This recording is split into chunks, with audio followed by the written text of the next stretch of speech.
है पारिस्थितिक पिरामिड्स की। अब ये पारिस्थितिक पिरामिड्स को हमें पढ़ना पड़ेगा, समझना पड़ेगा। ये भी बहुत इंपॉर्टेंट टॉपिक है। कौन सा? पारिस्थितिक पिरामिड। पहले तो देखिए सर, ये तो खाद्य जाल है। घास को खाया टिड्डे ने, टिड्डे को खाया मेंढक ने, मेंढक को खाया सांप ने, सांप को खा लिया किसने? आपके चील ने खा लिया है। ठीक है, ये भी खाद्य श्रृंखला। लेकिन जरा सोचिए, जब मैं खाद्य श्रृंखला को पिरामिड के रूप में आरेखित करता हूं, क्या बोला? जब मैं खाद्य श्रृंखला को विभिन्न मापदंडों के आधार पर, विभिन्न मापदंडों के आधार पर रेखीय वर्णन करता हूं, उसका इस तरीके से रेखीय वर्णन करता हूं, तो वो क्या कहलाता है? पारिस्थितिकी पिरामिड। आप बोलेंगे क्या सर? फिर से मैं बोल रहा हूं, ध्यान से सुनना। पारिस्थितिक पिरामिड, ठीक है, क्या था? जब खाद्य श्रृंखलाओं का या खाद्य श्रृंखला का विभिन्न मापदंड के आधार पर, विभिन्न मापदंड, अब विभिन्न मापदंड यानी संख्या, जैव भार, ऊर्जा, बस 3 विभिन्न मापदंड के आधार पर रेखीय वर्ण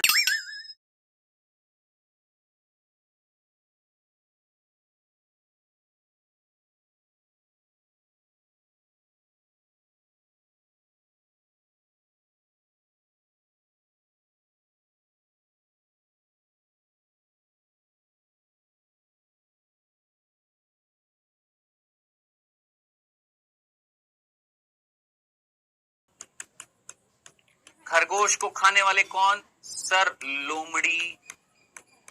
लोमड़ी को खाने वाला कौन? सर शेर। ठीक है, एक और मैंने कहा याद कर, परजीवी खाद्य श्रृंखला याद आ रही है? क्या था? वृक्ष था, वृक्ष पर कौन बैठे थे? सर पक्षी। पक्षियों पर कौन बैठे थे? सर परजीवी। जुएं बैठी थी। मैंने कहा अब जरा सोच, मैं यहां पर संख्या के आधार पर पिरामिड बनाने वाला हूं, रेखीय वर्णन करने वाला हूं। मैंने आपसे पूछा इस पृथ्वी पर शेर ज्यादा कि घास ज्यादा? पहले चलो घास और खरगोश में बात करते हैं। घास ज्यादा कि खरगोश ज्यादा? ऑब्वियस सी बात है, खरगोश जो है वो क्या है? ज्यादा है। खरगोश जो है, सॉरी, घास जो है वो ज्यादा है, खरगोश जो है वो कम है। लोमड़ी ज्यादा कि खरगोश ज्यादा? सर खरगोश ज्यादा है, लोमड़ी कम है। लोमड़ी ज्यादा कि शेर ज्यादा? लोमड़ी ज्यादा है, शेर इतने नहीं है। तो जरा सोचिए, एक पिरामिड नहीं बन रहा? ये एक पिरामिड नहीं बन रहा? हाँ सर पिरामिड बन रहा है, बिल्कुल बन रहा है। बन रहा है कि नहीं बन रहा? बिल्कुल बन रहा है। तो इस तरीके से हमने एक रेखीय वर्णन किया। किस आधार पर किया?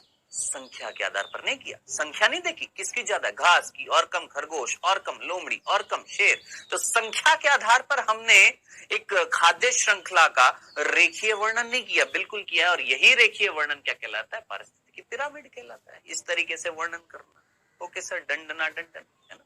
अब इधर देखो, वृक्ष कितना था? सर एक था। एक वृक्ष पर कितने पक्षी थे? सर 5 थे। एक पक्षी पर कितने परजीवी? 5। तो टोटल परजीवी कितने हो गए? 25।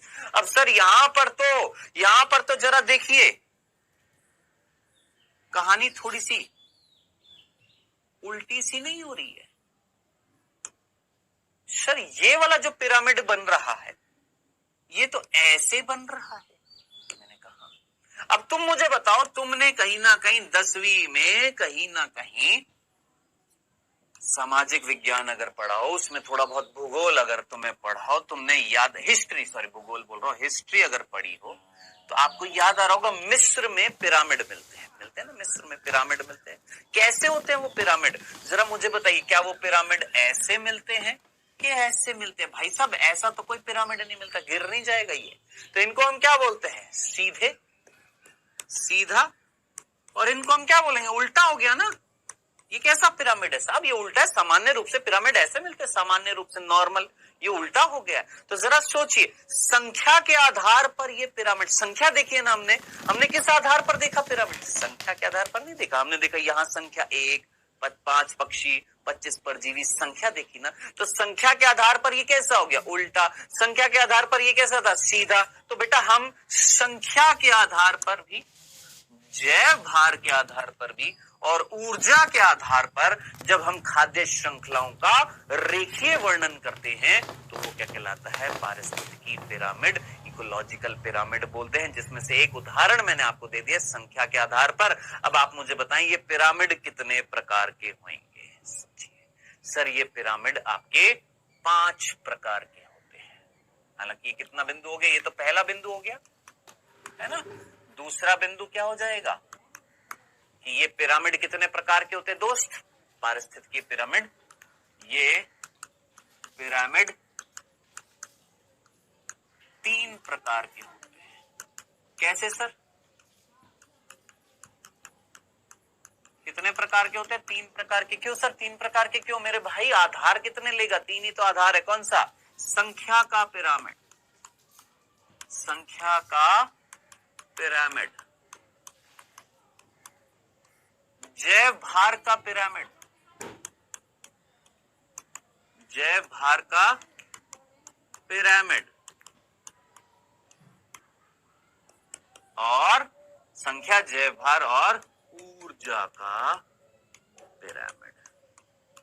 तो मेरे दोस्त आपके पिरामिड कितने प्रकार के हम देखेंगे? 3 प्रकार के। क्या देखेंगे? पिरामिड। क्योंकि आधार कितने ले रहे हैं भाई? 3 आधार ले रहे, तो पिरामिड कितने प्रकार के होंगे? 3 प्रकार के होंगे। ये हम पढ़ेंगे नेक्स्ट लेक्चर में। लेकिन रुको, एक और बिंदु मैं आपको जाते जाते बताऊंगा। बेटा पारिस्थितिकी पिरामिड को एल्टोनियन पिरामिड बोला जाता है। क्या बोला मैंने?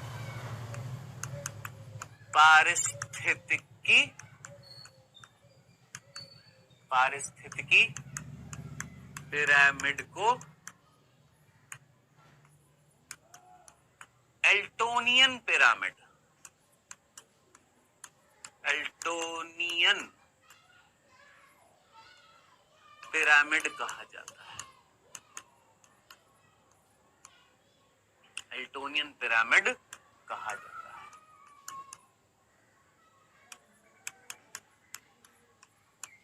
अब आप हमें बताइएगा क्यों कहा जाता है। थोड़ा सा आपको आज पीछे ले चलें। याद करिए, आज जब लेक्चर स्टार्ट हुआ था तो सबसे पहला बिंदु क्या था? आपको याद आ रहा है? एक वैज्ञानिक जिसका नाम था चार्ल्स एल्टन।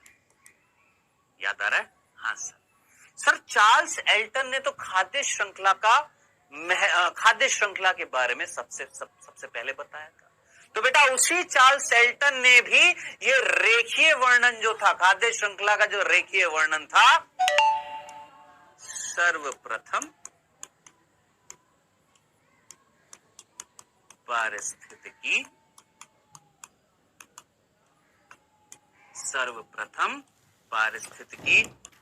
पिरामिड के बारे में बताया। तो याद रखना बच्चे क्या कि पारिस्थितिकी पिरामिड के बारे में भी इन्होंने ही बताया था, और खाद्य श्रृंखला के बारे में भी इन्होंने ही बताया, और उन्होंने ही उसी खाद्य श्रृंखला का रेखीय वर्णन करके पारिस्थितिकी पिरामिड के बारे में बताया। इसीलिए इन पिरामिड को हम क्या बोलते हैं? एल्टोनियन पिरामिड्स बोलते हैं। याद रखना, ये था सिंपल सा तीसरा बिंदु। नेक्स्ट लेक्चर में बेटा जी हम यहां पर क्या पढ़ने वाले हैं? पिरामिड के 3 प्रकार पढ़ेंगे, संख्या का पिरामिड, जैव भार का पिरामिड और ऊर्जा का पिरामिड। सोचिए यहां तक की बात आपको समझ में आ गई? यहां तक कोई कंफ्यूजन नहीं है? ठीक है। यहां पर जो टॉपिक पढ़ना है वो है पारिस्थितिकी पिरामिड, इकोलॉजिकल पिरामिड। देखिए पिरामिड क्या थे ये मैंने आपको में बता दिया था कि भाई साहब जो खाद्य श्रृंखला जो होती है, इन खाद्य श्रृंखलाओं का रेखीय वर्णन या इनको आरेख के रूप में या इनको फिगर्स के रूप में इस तरीके से दिखाना, एक पिरामिड के रूप में, एक स्तूप के रूप में। अच्छा पिरामिड को हम स्तूप भी बोलते हैं। हिंदी में, ठीक है। स्तूप के रूप में प्रस्तुत करना क्या कहलाता है? पारिस्थितिक पिरामिड। और ये पिरामिड सर्वप्रथम किसने बताए थे? उन्होंने, जिन्होंने खाद्य श्रृंखला के बारे में बताया था। कौन था? Charles Elton. इस वजह से इन पिरामिड्स को हम क्या बोलते हैं? याद करिए, इनको हम एल्टोनियन पिरामिड बोले थे। डन। फिर मैंने आपको बताया था ये पिरामिड किस आधार पर बनाए जाते हैं। मैंने बोला 3 आधार पर बनाए जाते हैं, संख्या, जैव भार और ऊर्जा। बोला था ना, संख्या, जैव भार और ऊर्जा के आधार पर ये क्या बनाए जाते हैं? पिरामिड्स बनाए जाते हैं। सो हम अब जो टॉपिक पढ़ने वाले हैं वो पढ़ने वाले हैं कि ये पारिस्थितिक पिरामिड जो है, इनके प्रकार।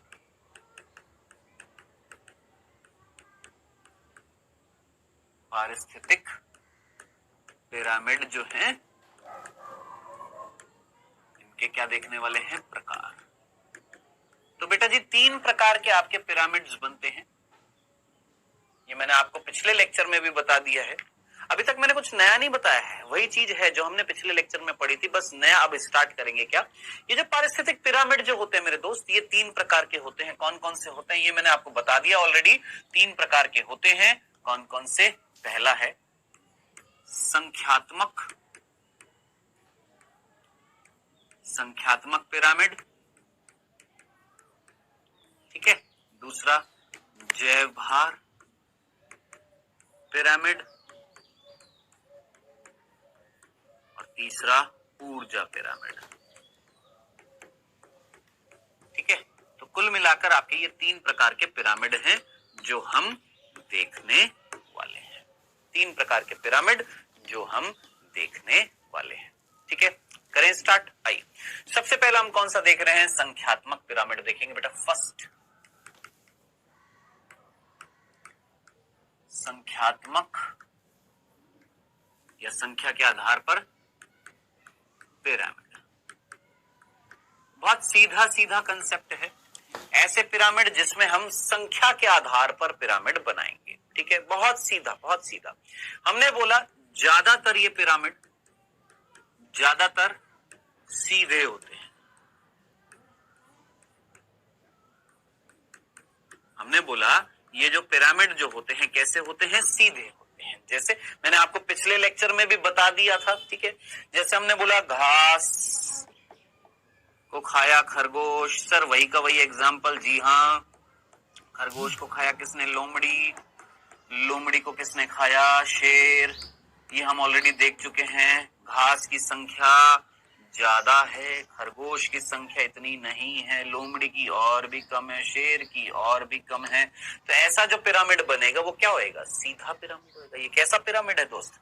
सर ये सीधा पिरामिड। खत्म, खल्लास। कैसा पिरामिड है ये? सर ये सीधा पिरामिड बना है हमारा। मैंने कहा ठीक है। इसी प्रकार ये तो स्थलीय है, जलीय भी देख लेते हैं। हमने बोला पादप प्लावक। पादप प्लावक किसने खाया? सर पादप प्लावकों को खाया किसने? जंतु प्लावक ने। जंतु प्लावक को खाया किसने? छोटी मछली ने। छोटी मछली ने, छोटी बच्ची हो क्या है? छोटी मछली ने। छोटी मछली को किसने खाया? सर बड़ी मछली ने, ठीक है। तो अगर देखा जाए तो संख्या सबसे ज्यादा किसकी होती है? पादप प्लावक की। फिर उसके बाद कम होती है किसकी? जंतु प्लावक की। फिर उसके बाद कम होती है छोटी मछली की और कम होती है किसकी? बड़ी मछली की।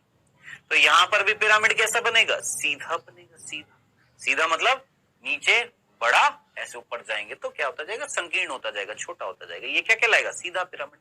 लेकिन हमने इसका अपवाद भी पढ़ा था।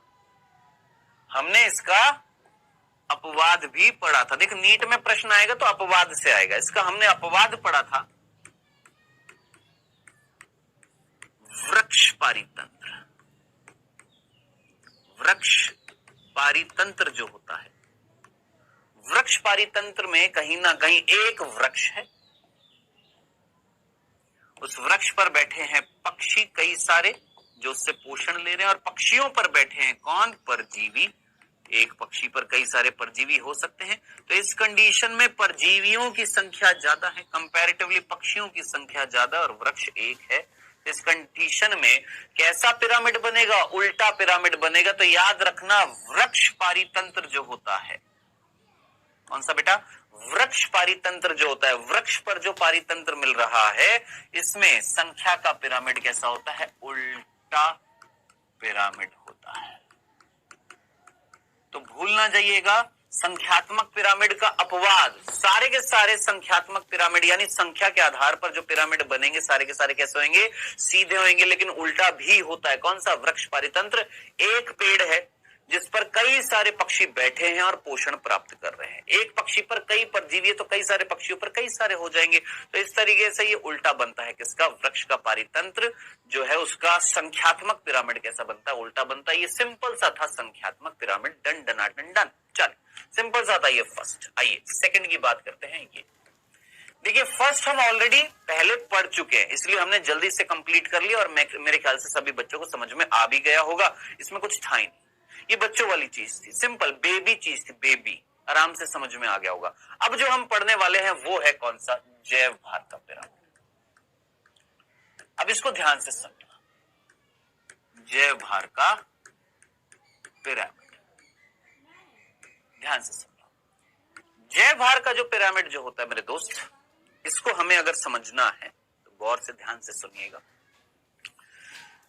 इसको समझने के लिए सबसे पहले तो आपको यह पता होना चाहिए कि व्हाट इज जैव भार, है ना। ये पिरामिड पढ़ने से पहले आपको ये तो पता हो ना कि जैव भार क्या होता है। सर हम जानते हैं, सर आपने पहले बता दिया था। जैव भार यानी बायोमास। ये वापस से बताने की कोई जरूरत नहीं है। सर आप अपने आप से ही बातें करते रहते हैं क्या? बातें नहीं कर रहा, मैं फील कर रहा हूं, मैं कनेक्ट कर रहा हूं। आपका एहसास मुझे हो रहा है। आपसे बातें करता हूं, आपसे कनेक्ट भी करता हूं और आपको फील भी कर पा रहा हूं। आप मेरे को सुन रहे हैं और मेरे को यह फील हो रहा है कि आप में से ज्यादातर जो मेरे लेक्चर्स को सीरियसली सुनते हैं, ध्यान से सुनते हैं, उनको दोबारा ये बताने की जरूरत नहीं है। इसलिए मैंने बोला कि सर ये आपने पहले बताया था और हम जानते हैं, ठीक है। तो दिल से दिल का नाता है यार, ऐसे छोड़ना है। तो जैव भार, बायोमास का मीनिंग क्या होता है हम ऑलरेडी पढ़ चुके, लेकिन फिर भी जो नहीं पढ़े मैं उनको वापस से बता देता हूं। एक शरीर में दो प्रकार के पदार्थ मिलते हैं, एक होते हैं कार्बनिक और एक होते हैं अकार्बनिक। अकार्बनिक कौन कौन से? जल हो गए, लवण हो गए, आयंस हो गए, ये क्या होते हैं? अकार्बनिक, ठीक है। कार्बनिक वो होते हैं जिनमें हाइड्रोकार्बन यानी कार्बन और हाइड्रोजन की श्रृंखलाएं होती है, जैसे carbohydrates, proteins, lipids, vitamin, nucleic अम्ल, है ना। ये सारे क्या कहलाते हैं? आपके कार्बनिक पदार्थ, ठीक है। तो टोटल कार्बनिक पदार्थ जो होता है यानी कुल कार्बनिक पदार्थ जो होता है, ठीक है जी, उसको हम क्या बोलते हैं? जैव भार। ओके सर, नॉर्मल सा है, ठीक है। ये पहला बिंदु था ए। दूसरा बिंदु, ध्यान से सुनना। दूसरा बिंदु, सर ये तो हमें समझ में आ गया कि जैव भार क्या होता है, कि कुल कार्बनिक पदार्थ जो होता है उसको हम क्या बोलते हैं? जैव भार बोलते हैं, ठीक है जी। डन डना डन डन। अब आगे ध्यान से सुनना। सोचो मैं खड़ा हूं और मेरे शरीर में अगर मुझे कुल कार्बनिक पदार्थ पता लगाने हैं, यानी मुझे मेरे शरीर का जैव भार पता लगाना है, मैं कैसे पता लगाऊंगा? सर ये तो समझ में आ गया कि जैव भार क्या होता है। सर ये तो समझ में आ गया कि कुल कार्बनिक पदार्थ जो होंगे आपके शरीर में वो आपका क्या कहलाएगा? जैव भार। कैसे पता लगाओगे सर? पता कैसे लगाओगे? तो इसके लिए एक यंत्र होता है, इसके लिए एक मशीन, एक यंत्र होता है इसका पता लगाने के लिए, इसको ज्ञात करने के लिए, इसको ज्ञात करने के लिए, ज्ञात करने के लिए यंत्र का उपयोग किया जाता है। और उस यंत्र का नाम प्रभु भूल ना जाइएगा, बॉम्ब। सर जी ये क्या लिख दिया? बॉम्ब यानी बम्ब, बॉम्ब कैलोरी मीटर। याद रखना, वो जो यंत्र जो होता है, वो जो मशीन जो होती है, जिससे हम क्या पता लगाते हैं सर? जिससे हम पता लगाते हैं क्या? जैव भार का पता लगाते हैं, बायोमास का पता लगाते हैं, कुल कार्बनिक पदार्थ का पता लगाते हैं। उस यंत्र का नाम याद रखना, उस यंत्र को बोला जाता है क्या? Bomb calorimeter. तो जरा सोचिए, अभी तक हमने जैव भार का पिरामिड की तो बात ही नहीं करी है, हमने सिर्फ 2 बिंदु देखे कि व्हाट इज जैव भार, समझ में आ गया, एक शरीर में मिलने वाला टोटल कार्बनिक पदार्थ जो है, यानी मेरे शरीर में total carbohydrates, total protein, total lipid, total vitamin, total nucleic अम्ल, ये सारी चीजें, ये सारा कार्बनिक पदार्थ मेरे शरीर का क्या कहलाएगा, मेरा जैव भार। और पता लगाने के लिए जो यंत्र यूज में लिया जाएगा वो क्या होगा, बॉम्ब कैलोरी मीटर। ठीक है सर, चले अब ये पढ़े नहीं, अभी 2 बिंदु और पढ़ने हैं। आइए, कितने बिंदु हो गए मेरे दोस्त, 2 बिंदु हो गए, 2 और पढ़ने हैं। सी, एक वर्ड आपने याद रखना है जिससे प्रश्न पूछा जाता है, खड़ी फसल। अब ये क्या बीमारी है सर, खड़ी फसल, ये क्या होता है, खड़ी फसल क्या होता है, इसको स्थित शस्त्र भी बोलते हैं, स्थित शस्त्र भी बोलते हैं। सर जी अंग्रेजी में क्या बोलते हैं, स्टैंडिंग क्रॉप बोलते हैं। क्या होता है सर ये, मैंने कहा आइए देखते हैं क्या होता है। देखिए, एक मैं हूं मान लेते हैं, कौन हूं, मैं हूं, या चलिए आप ही में से कोई बालक का नाम ले लेते हैं, मान लेते कोई आप ही में से ही है, मान लेते राजन बोल लेते हैं, या मंजीत ले लेते हैं, कोई भी एक बालक, चलो कोई भी एक XYZ, चलो मैं अपनी बात कर लेता हूं, मैं हूं, ठीक है, मैं हूं और ये मेरा खेत है, ये मैं हूं, ये मेरा खेत है और यहां पार्टी हो रही है, पापा पार्टी हो रही है, ध्यान से सुनना, ये मैं हूं और ये मेरा खेत है, ठीक है। यानी क्या मैंने यहां पर जगह निर्धारित कर दी, यस सर, एक निश्चित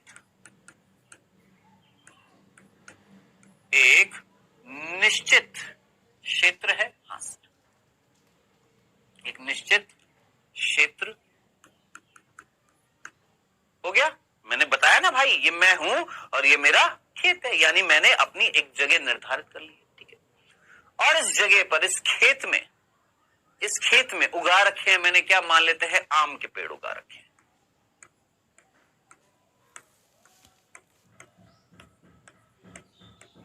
12 मैंने आम के पेड़ उगा रखे, किसमें, मेरे खेत, ठीक है सर। अब एक निश्चित क्षेत्र यानी मेरा खेत, जिसमें मैं आज 4 बजे, कितने बजे, 4 बजे मैं यहां पर गया, शाम को 4 बजे गया और अपने साथ लेकर गया एक यंत्र, कौन सा, बॉम्ब कैलोरी मीटर। यानी एक निश्चित क्षेत्र में निश्चित समय पर, सोचिए, क्या मैंने क्षेत्र निर्धारित कर दिया, हाँ सर, कौन, मेरा खेत, समय निर्धारित कर दिया, हाँ सर, 4 बजे जाकर मैं क्या लेकर जा रहा हूं सर अपने साथ, बॉम्ब कैलोरी मीटर लेकर गया। और बॉम्ब कैलोरी मीटर लेकर जाकर मैं क्या करूंगा सर, मैं एक पेड़ का टोटल जैव भार कैलकुलेट कर लूंगा। यानी मैं इन 12 आम के पेड़ का मैंने क्या ज्ञात कर लिया, मैंने कुल कार्बनिक पदार्थ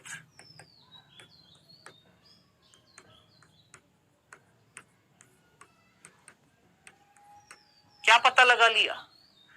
इस निश्चित क्षेत्र में, ये मेरा खेत, निश्चित समय पर 4 बजे, यहां जाकर मैंने इस निश्चित जगह पर निश्चित समय पर मैंने क्या पता लगा लिया सर, आपने इस यंत्र के द्वारा इस पूरे खेत में जो भी आपके पादप मिल रहे हैं उन सब का आपने टोटल कार्बनिक पदार्थ पता लगा लिया। यानी जो मिल रहा था कार्बनिक पदार्थ वो पता लगा लिया। अब वो जो कुल कार्बनिक पदार्थ, एक निश्चित क्षेत्र का निश्चित समय पर ज्ञात किया गया कुल कार्बनिक पदार्थ, उस जगह की क्या कहलाती है, खड़ी फसल कहलाती है, स्थित शस्त्र कहलाती है, स्टैंडिंग क्रॉप कहलाती है। कनेक्ट कर मेरे दोस्त, आंखें बंद करके फील कर। सोच, तेरा एक खेत है जिसमें पेड़ तूने उगा रखे हैं, तो अपने पास क्या लेकर जा रहा है? Bomb calorimeter. तूने क्या किया? उस अपने निश्चित जगह पर निश्चित समय पर क्या पता लगा लिया? उस पूरी जगह का, उस पूरे खेत का क्या पता लगा लिया? कुल कार्बनिक पदार्थ तुमने पता लगा लिया। तुम्हारे पास रिजल्ट आ गया कि ये टोटल कार्बनिक पदार्थ मिल रहा है किसका? इस जगह का। ये इस जगह की क्या कहलाएगी? खड़ी फसल कहलाएगी, स्थित शस्त्र कहलाएगी। खत्म, खल्लास, इतनी सी बात। डन डना डन डन, कोई प्रॉब्लम नहीं। क्लियर है? चलिए सर, ये हमारा तीसरा बिंदु था। चौथा ध्यान से सुनना। चौथा जो बिंदु है वो है खड़ी दशा।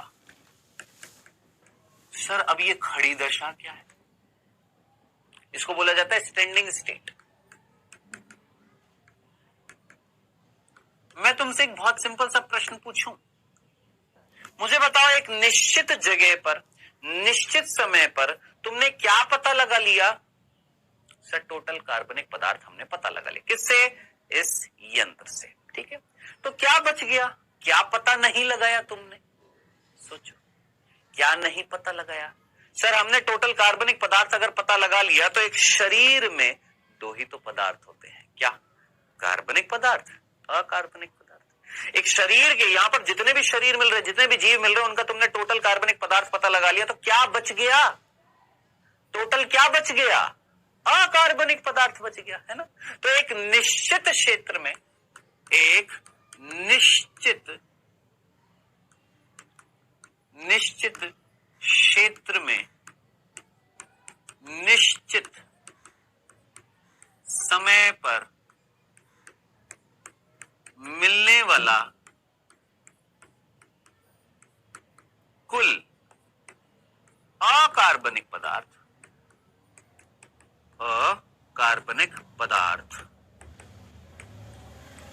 क्या कहलाता है? उस जगह की खड़ी दशा कहलाता है। ठीक है, तो मेरे भाई वापस से सुनना। देख, ये खेत है, मेरा खेत है। मैं गया 4 बजे, क्या लेकर? Bomb calorimeter. निश्चित क्षेत्र में निश्चित समय पर मैंने इस यंत्र के द्वारा यहां पर जितनी भी फसलें मिल रही हैं, जितनी भी फसल मिल रही है, उनका क्या ज्ञात कर लिया? सर कुल कार्बनिक पदार्थ मुझे पता लग गया है। वो जो मेरे पास रिजल्ट आएगा कि इतना कार्बनिक पदार्थ इस जगह पर मिल रहा है, वो इस जगह की क्या कहलाएगी? खड़ी फसल। अब टोटल वेट जो होगा मेरा, एक जीव का टोटल वेट जो है, उसमें कार्बनिक पदार्थ का भार भी होता है और अकार्बनिक का भी होता है। हमने कार्बनिक पदार्थ पता लगा लिया, यानी हमने जैव भार पता लगा लिया। क्या पता लगा लिया? जैव भार पता लगा लिया। तो जैव भार किसका भार है? कार्बनिक पदार्थ का भार है। हमने कार्बनिक पदार्थ का भार पता लगा लिया, तो किसका भार बच गया? सर जी अकार्बनिक पदार्थ का। अब कई बच्चे पता है क्या पूछते हैं? कहते हैं सर ये पता लगाने के लिए आपने बॉम्ब कैलोरीमीटर यूज में लिया, ये पता लगाने के लिए आप कौन सा यंत्र यूज में लेंगे? तो दोस्त जरा सोच, अगर मेरा 100 किलो वेट है, 100 किलो मेरा वजन है, जिसमें से 60 किलो वजन मेरा कार्बनिक पदार्थ बनाते हैं, है ना, तो 40 किलो वजन मेरा कौन बनाएंगे? अकार्बनिक पदार्थ नहीं। तो जरा सोच, अगर यहां पर टोटल वेट, अगर मेरे को पेड़ का पता लग गया कि मान लो यहां पर एक वेट है किसका? 1000 किलो वजन है किसका? एक पेड़ का, आम के पेड़ का, जिसमें से 700 किलोग्राम कार्बनिक पदार्थ है। मैंने इससे पता लगा लिया, तो बचा हुआ क्या मुझे पता लगाने की जरूरत है, या मैं सीधा माइनस कर दूंगा? यार माइनस कर दूंगा, मुझे क्या पता लग जाएगा? बचा हुआ जो पदार्थ है वो कौन है? अकार्बनिक पदार्थ। उसका जो भार होएगा वो क्या कहलाएगी? उस जगह की खड़ी दशा कहलाएगी। तो ये 4 बिंदु थे जो बताने जरूरी थे ये पिरामिड पढ़ने से पहले। तो व्हाट इज जैव भार समझ में आ गया। किससे कैलकुलेट करेंगे, किससे पता लगाएंगे? Bomb calorimeter. खड़ी फसल क्या होती है, खड़ी दशा क्या होती है, ये समझ में आ गया होगा। अब हम बढ़ते हैं किसके? जैव भार के पिरामिड की उदाहरण। ठीक है, तो देखिए बेटा, यहां पर सीधा सीधा बिंदु में लिखूंगा, क्या जैव भार का पिरामिड जो होता है वो भी ज्यादातर सीधा होता है, सीधा होता है। कैसे होते हैं? ये भी कैसे होते हैं बेटा? सीधे होते हैं, लेकिन अपवाद, इनका भी क्या है? अपवाद। अब वो अपवाद हम नेक्स्ट स्लाइड पर देखते हैं। जैव भार पिरामिड अपवाद। क्या बोला हमने कि जैव भार के पिरामिड भी कैसे होते हैं बेटा? सीधे होते हैं, सीधे होते हैं। ठीक है, इनका अपवाद क्या है बेटा? इनका अपवाद है जलीय पारीतंत्र। कौन सा? जल में मिलने वाला पारीतंत्र। जैसे देखो, पादप प्लावक को खाया किसने? जंतु प्लावक। जंतु प्लावक को खाया किसने? छोटी मछली ने। छोटी मछली को खाया किसने? बड़ी मछली ने। ठीक है, अब जरा सोच, एक बड़ी मछली में शार्क की बात कर लेता हूं। जैसे एक शार्क है, शार्क नाम सुना आप सब। पादप प्लावक वो होते हैं जो हमें आंखों से दिखाई नहीं देते, सूक्ष्म होते हैं ये, सूक्ष्म। अब मेरे दोस्त, मैं तुमसे सीधा सीधा पूछता हूं, एक सूक्ष्म जीव के अंदर कार्बनिक पदार्थ और एक बड़ी मछली के अंदर कार्बनिक पदार्थ की अगर मैं बात करूं, भाई जैव भार क्या था? कार्बनिक पदार्थ। तो एक सूक्ष्म जीव है, आंखों से नहीं दिखाई दे रहा यार, उसके अंदर कार्बनिक पदार्थ ज्यादा है कि बड़ी मछली में कार्बनिक पदार्थ ज्यादा है? तो आप सीधा बोलेंगे सर इसके अंदर कार्बनिक पदार्थ इतना नहीं है, इससे ज्यादा जंतु प्लावक में है, जंतु प्लावक से ज्यादा छोटी मछली में है, और छोटी मछली से ज्यादा बड़ी मछली में है। तो आप मुझे बताइएगा, इस कंडीशन में जो पिरामिड बनेगा वो कैसा बनेगा? उल्टा बनेगा। तो याद रखना, भूल ना जाइएगा, जैव भार का पिरामिड हमेशा सीधा होता है, लेकिन किंतु परंतु जो जलीय पारीतंत्र में जो खाद्य श्रृंखला मिलती है, ऐसी ये वाली, इनमें जैव भार का पिरामिड उल्टा होता है। क्यों? क्योंकि पादप प्लावक से स्टार्ट होती है ये खाद्य श्रृंखला, और पादप प्लावक कैसे होते हैं? सूक्ष्म होते हैं। कैसे होते हैं दोस्त? सूक्ष्म होते हैं, सूक्ष्म जीव होते हैं, आंखों से नहीं दिखाई दे रहे हैं। जो आंखों से नहीं दिखाई दे रहा उसके अंदर कार्बनिक पदार्थ ज्यादा होगा, या जो बड़ी मछली है उसके अंदर ज्यादा होगा? ऑब्वियस सी बात है, बड़ी मछलियों में ज्यादा होगा। तो जैव भार क्या हो रहा है? बढ़ रहा है। और अगर ये बढ़ रहा है तो जैव भार का पिरामिड कैसा होगा? उल्टा होगा। याद रहेगा, इनका जलीय पारीतंत्र का पिरामिड कैसा होता है? उल्टा पिरामिड होता है। बाकी सारे कैसे होते हैं? सीधे होते हैं। ठीक है, ये था हमारा दूसरा पिरामिड, कौन सा? जैव भार का। आइए तीसरे पिरामिड की हम बात करते हैं। तीसरा जो आखिरी पिरामिड है वो है ऊर्जा का पिरामिड। ठीक है, याद रखना बेटा, ऊर्जा के पिरामिड में सबसे पहला बिंदु, इनका कोई अपवाद नहीं होता है। ऊर्जा के पिरामिड सदैव, वहां पर देखिए मैंने क्या लिखा था, दोनों में, संख्यात्मक पिरामिड में भी मैंने क्या लिखा था? ज्यादातर, लेकिन अपवाद वहां पर बताया था वृक्ष पारीतंत्र। जैव भार में भी मैंने क्या लिखा था? ज्यादातर। अपवाद मैंने बताया जलीय पारीतंत्र। यहां पर मैं ज्यादातर लिख ही नहीं रहा हूं, यहां पर मैं बोलता हूं ये सदैव सीधे होते हैं, सीधे होते हैं। कैसे होते हैं? हमेशा सीधे होते हैं, उल्टे होते ही नहीं है। ये हमेशा कैसे होते हैं? सीधे पिरामिड होते हैं, उल्टे होते ही नहीं है। क्यों नहीं होते हैं? ध्यान से सुनो। क्योंकि एक नियम था जिसका नाम था 10% का नियम, और ये 10% का नियम दिया था एक वैज्ञानिक ने जिसका नाम था लिंडमैन। याद रखना, क्या नाम था? लिंडमैन। ठीक है, तो लिंडमैन वो वैज्ञानिक था, याद रखना, जिसने 10% का नियम दिया था, और उन्होंने साफ साफ बोला कि एक पोषक स्तर से अगले पोषक स्तर में केवल 10% ऊर्जा स्थानांतरित होती है। क्या? निचले पोषक स्तर से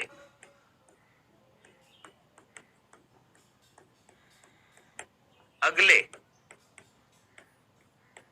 पोषक स्तर में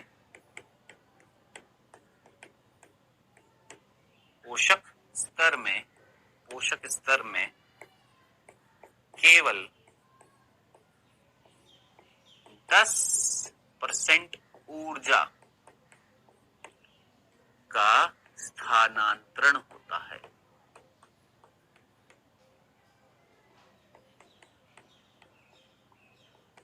किसका? केवल 10% ऊर्जा का स्थानांतरण होता है। ये बताया था किसने? लिंडमैन ने। हालांकि ये मैं आपको बता चुका हूं, फिर भी मैंने आपको बता दिया है कि भाई साहब हमने बोला घास को खाया किसने? अगेन वही मेंढक नहीं, अब की बार मेंढक नहीं, चलो अब की बार मेंढक ले लेते हैं, चलो मेंढक नहीं टिड्डा ले लेते हैं। घास को खाया किसने? टिड्डे ने। सर बहुत बहुत देर से वही वही घास, खरगोश, लोमड़ी, शेर, इस बार कुछ अलग। घास को खाया किसने? टिड्डे ने। टिड्डे को खाया किसने? मेंढक ने। मेंढक को खाया किसने? सांप ने। चलो ठीक है, सिंपल सा था। चलिए, तो हमने बोला घास के पास है 10,000 जूल ऊर्जा। लिंडमैन ने बोला कि भाई साहब ये जो 10,000 जो ऊर्जा जो इसके पास है, घास के पास, इस 10,000 का सिर्फ 10% किसके पास जाएगा? टिड्डे के पास, यानी 1,000 जूल ऊर्जा जो है टिड्डे के पास जाएगी। बाकी कहां गई? 10,000 में से 9,000 कहां है? तो भाई साहब वो घास के पास है, वो खुद भी तो ऊर्जा का इस्तेमाल नहीं करेगा, करेगा ना। सोचो, टिड्डे के पास अगर 1,000 ऊर्जा है, 1,000 जूल क्या है? ऊर्जा है, तो 1,000 में से 900 वो खुद के कार्यों के लिए यूज में लेगा, जिसमें से कुछ भाग ऊष्मा के रूप में, हानि के रूप में भी निकल जाएगा। अगले पोषक स्तर में केवल 100 जूल ऊर्जा जाएगी। अब 100 में से 90 ये खुद के यूज में लेगा, केवल सांप के पास 10 जूल ऊर्जा जाएगी। तो यहां से यहां, यहां से यहां, यहां से यहां आप क्या देख रहे हैं? सर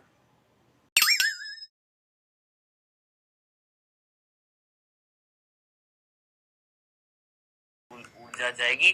तो यहां से यहां, यहां से यहां, यहां से यहां आप क्या देख रहे हैं? सर 10% एनर्जी जा रही है, केवल 10% क्या जा रही है? ऊर्जा जा रही है। ये चीज था क्या? 10% का नियम, जो किसने बताया था? लिंडमैन ने। तो उस हिसाब से कभी भी ऊर्जा का पिरामिड उल्टा नहीं होएगा। सबसे ज्यादा किसमें होएगी? निचले पोषक स्तर में, उससे कम इसमें होएगी, उससे कम इसमें होएगी, और उससे कम इसमें होएगी। तो ऊर्जा के आधार पर अगर मैं देखूं तो ऊर्जा सबसे ज्यादा किसमें होती है? उत्पादक में होती है, उत्पादक में। और सबसे कम किसमें होएगी? जो शीर्ष उपभोक्ता जो होएगा ना, चरम उपभोक्ता जो होएगा, ये वाला, इसमें कम ऊर्जा होएगी। ठीक है, दंडना दंडन क्लियर है। अब मैं आपको एक प्रश्न दे रहा हूं, और ये प्रश्न नीट में भी आता है और ये प्रश्न बोर्ड में भी आया हुआ है। 2021 के बिहार बोर्ड में या यूपी बोर्ड, दोनों में से किसी में से एक बोर्ड में ये प्रश्न आया था। ठीक है, हम आपको प्रश्न दे रहे हैं, जरा ध्यान से सुनना। प्रश्न ये है, अगर सौर ऊर्जा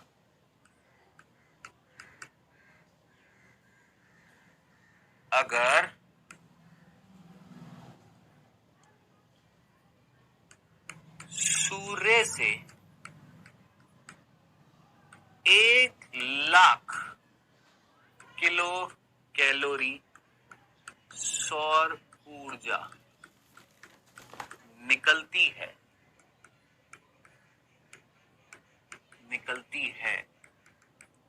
तो इस खाद्य श्रृंखला में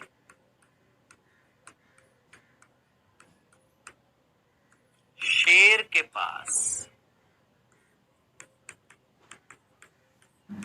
कितनी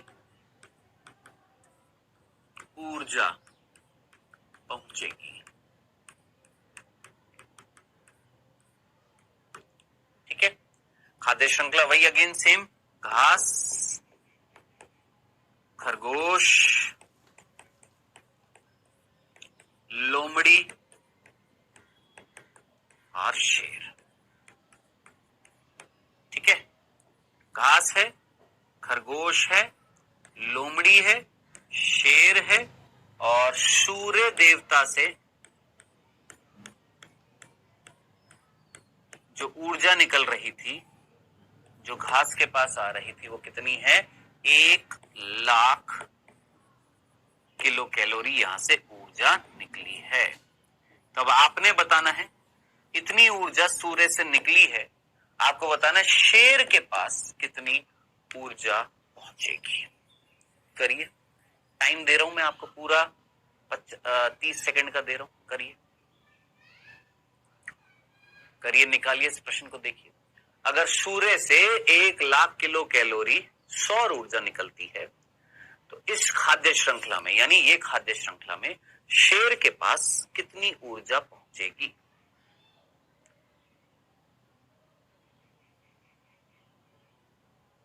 करो करो करो, दिमाग लगाओ, मैं फील कर पा रहा हूं आप सभी को। करो, कर रहे हैं हम बाबू, तुमको फील कर रहे हैं, करो, आप में से कुछ सही आंसर देंगे। चलो जी, हो गया टाइम, ठीक है, दे दिया मैंने आपको 30 सेकंड। अब देखिए, हमको पता है आपने इसका आंसर क्या निकाला होगा। देखिएगा, 1,00,000 निकली है तो इसका 10% घास के पास पहुंचा होगा, यानी 10,000। देखिए, जिसको यही निकालना नहीं आता, परसेंटेज नहीं निकालना आता, उसके लिए बेटा हम कुछ भी नहीं कर सकते। 1,00,000 का 10% कितना होएगा? 10,000। 10,000 का 10% कितना होएगा? 1,000, यानी एक एक जीरो कम करते जाओ, ठीक है। 1,000 का 100 और यहाँ का 10, तो मैक्सिमम बच्चों ने ये आंसर लगाया होगा, कितना? 10 किलो कैलोरी। यही लगाया था, यही आया ना आपका आंसर? किया है ना? आप में से कई बच्चों ने यही आंसर किया होगा, हमको पता है। लेकिन दिस आंसर इज रॉन्ग। क्यों सर जी, गलत का है ये? क्योंकि मेरे दोस्त, लिंडमान ने जो नियम बताया था, ये वाला 10% का नियम, ये खाद्य श्रृंखला पर लागू हो रहा है, इस खाद्य श्रृंखला पर लागू होएगा। यहां से यहां 10%, यहां से यहां 10%, यहां से यहां 10%, लेकिन यहां से यहां सूरज से जो घास को मिलेगी, याद कर, दिमाग लगा, पहले तुमको बताया है, पिछले से पिछले शायद लेक्चर में मैंने तुमको बताया था, मैं भी शायद पिछले लेक्चर में बताया था, सूर्य से जो प्रकाश निकलता है, उस प्रकाशीय ऊर्जा का 50% से कम भाग पृथ्वी पर पहुंचता है। हाँ सर, और उसमें से भी केवल 1 से 2 या 1 से 3 या 4, है ना, इतना प्रतिशत प्रकाश संश्लेषण में यूज में आता है। तो मिनिमम कितना? 1%। तो जरा सोच, यहां से जो ऊर्जा आ रही है उसका केवल 1% भाग मिलता है किसको? घास को। भाई साहब, इतनी तो निकली थी सूरज से, क्या ये सारी की सारी या इसका 10% पहुंचता है? नहीं, सूरज से केवल 1% ऊर्जा जो है घास को मिलती है। तो 1,00,000 का 1% कितना होएगा? सर, 1,00,000 का 1%, यानी 1 डिवाइड बाय 100 करेंगे, ये कितना आएगा? 1,000। यानी सूर्य से जो 1,00,000 किलो कैलोरी निकली थी, उसका केवल 1% घास के पास पहुंचेगा, यानी कितना? 1,000 किलो कैलोरी। अब यहां से यहां कितना जाएगा? 10% जाएगा। तो 1,000 का 10% कितना हो गया है? 100। 100 का 10% कितना हो गया है? 10। और 10 का 10% कितना हो गया? 1 किलो कैलोरी। तो आंसर जो होएगा मेरे दोस्त, वो ये होगा, ठीक है। तो हमेशा याद रखना, खाद्य श्रृंखला में 10%, खाद्य श्रृंखला में 10% जाती है, ठीक है। खाद्य श्रृंखला में कितनी जाती है? 10%। लेकिन सूरज से उपभोक्ता के पास केवल 1% आती है। ये थी सिंपल सी बात, याद रखना। ऐसे प्रश्न पहले भी पूछे गए हैं नीट में, याद रखना, भूल ना जाइएगा। इसी के साथ बेटा जी हमने समाप्त कर दिया है क्या? ये हमारा टॉपिक, जिसका नाम था क्या? पारिस्थितिकी पिरामिड। आई होप यहां तक की बात आप सभी को समझ में आ गई होगी, इसमें कोई कंफ्यूजन नहीं होएगा। तो पारिस्थितिकी पिरामिड जो थे बेटा, ये क्या थे, मैंने आपको पूरा समझा दिया है कि खाद्य, वापस से रिपीट कर रहा हूं, खाद्य श्रृंखला जो थी उनका रेखीय वर्णन पारिस्थितिकी पिरामिड होता है। ये पारिस्थितिकी पिरामिड जो इनको हम एल्टोनियन पिरामिड बोलते हैं क्योंकि चार्ल्स एल्टन ने ही इनको समझाया था। ये पिरामिड जो होते हैं 3 आधार पर बनाए जाते हैं, संख्या के आधार पर, जैव भार के आधार पर और ऊर्जा के आधार पर। संख्या के आधार पर अगर देखें तो ज्यादातर कैसे थे, सीधे थे, यानी नीचे ज्यादा है, उपभोक्ता ज्यादा है, यानी नीचे से ऊपर की तरफ जब जाएंगे तो संकीर्ण होते जाएंगे, पिरामिड बनेगा। लेकिन अपवाद क्या था, वृक्ष पारितंत्र। डन। जैव भार के पिरामिड में हमने 4 बिंदु पढ़े थे कि व्हाट इज जैव भार, कैसे ज्ञात करते हैं जैव भार, खड़ी फसल क्या होती है, खड़ी दशा क्या होती है, ये हमने देखा। फिर हमने बात करी कि जैव भार के पिरामिड भी हमेशा कैसे होते, सीधे होते, लेकिन अपवाद जलीय पारितंत्र। Okay sir. फिर हमने पढ़ा ऊर्जा का पिरामिड, इसका कोई अपवाद नहीं है, सारे के सारे ऊर्जा के पिरामिड जो होते हैं वो हमेशा सीधे होते हैं, क्योंकि 10% का लिंडमान का नियम यही बोलता है कि नीचे से ऊपर की तरफ, यानी नीचे से ऊपर की तरफ, यानी प्रारंभ से अग्रिम जो आपके पोषक स्तर जो हैं उनमें केवल 10% ऊर्जा ही जाती है, बाकी खुद यूज में ले ली जाती है और कुछ हानि हो जाती है ऊष्मा के रूप में, इसलिए केवल 10% एनर्जी जाती है। इसलिए हमेशा ऊर्जा का पिरामिड सीधा रहेगा, कभी भी उल्टा नहीं होएगा, कोई अपवाद नहीं है। ये हमने पढ़ लिए हैं पारिस्थितिकी पिरामिड। अब बारी आ रही है किसकी, अगले टॉपिक की, और वो अगला टॉपिक है ये पारिस्थितिकी अनुक्रमण। इसको बेटा अंग्रेजी में बोला जाता है इकोलॉजिकल सक्सेशन। इकोलॉजिकल सक्सेशन पारिस्थितिक अनुक्रमण बोला जाता है, इकोलॉजिकल सक्सेशन बोला जाता है। ठीक है, सो ये हम पढ़ने वाले हैं। अभी तक जो चीज मैंने आपको समझाई है, आशा करते हैं आपको सारी चीज समझ में आ गई होगी। अब इसकी बात करते हैं, आइए पढ़ते हैं बेटा जी। क्या, पारिस्थितिकी अनुक्रमण। देखिए, पारिस्थितिकी अनुक्रमण क्या होता है, इसको समझने से पहले इसका एक वर्ड जो है उस पर जरा फोकस करिएगा। वो वर्ड है क्या, सक्सेस। दिख रहा है, दिख रहा है, दिख रहा है, हाँ सर दिख रहा है। सक्सेस का मतलब क्या है, जीत, जीत हासिल करना, है ना। अब ये पढ़ने से पहले, ये फिगर समझने से पहले, ये चित्र समझने से पहले मैं तुमसे एक सिंपल सा प्रश्न पूछता हूं मेरे दोस्त। मान लो ये एक जमीन है और ये जो जमीन जो थी, ये जमीन जो है ये बिल्कुल बंजर है। बंजर का मतलब यहां पर कोई जीव नहीं है, कोई भी जीव नहीं है। ठीक है, कोई सूक्ष्म जीव नहीं, कोई भी जीव नहीं है मेरे दोस्त। यहां पर ये जमीन पूरे तरीके से बंजर है, कोई भी जीव नहीं मिल रहा, बस मृदा के कण मिल रहा है। ओके सर, अब हुआ क्या यहां पर, मान लेते हैं ये वो जैसे आपने देखा होगा ना, लावा होता है ना, लावा, ज्वालामुखी फटते हैं तो लावा निकलता है। ये लावा था जो ठंडा हो गया है, लावा था जो ठंडा हो गया, चट्टान के रूप में था, इस पर अभी तक कोई जीव नहीं आया था। अब मान लेते हैं इस बंजर जमीन पर एक जाति आई जिसको हमने बोला ए जाति। कौन सी जाति आई है, ए। यानी ये जो ए जाति जो है ये यहां पर आई। ओके सर, फिर इसके बाद बी जाति भी यहां पर आ गई, सी जाति भी यहां पर आ गई। ठीक है, ये 3 प्रकार की जातियां इस जगह पर आई हैं। अब आप मुझे बताएंगे ये जाति, या इनको समष्टि बोल दूं, भाई जाति बोल दीजिए, समष्टि बोल दीजिए, एक ही तो बात होती है, ये तो पढ़ चुके हैं। समष्टि बोल दीजिए या जाति बोल दीजिए, एक ही बात होती है।